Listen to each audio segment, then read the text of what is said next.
In this tutorial, I'm going to show you the basics of editing page, text, and images on your website. So we're just going to go into Edit Site here. We're going to start on the home page. We scroll down here, we want to edit this section. You just click or highlight the text. You can change the formatting options, make it bold, italic, underline. There's different paragraph formatting options.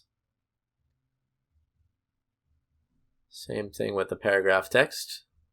Let's say you wanted to change this image, you just click right on it.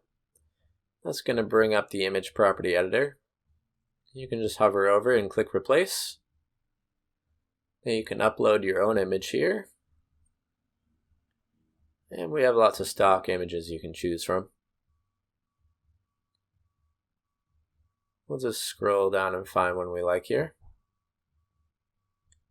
We can either click and press use this image, or just hover over and click the checkbox.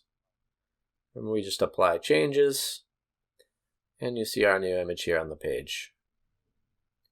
Don't forget to hit save.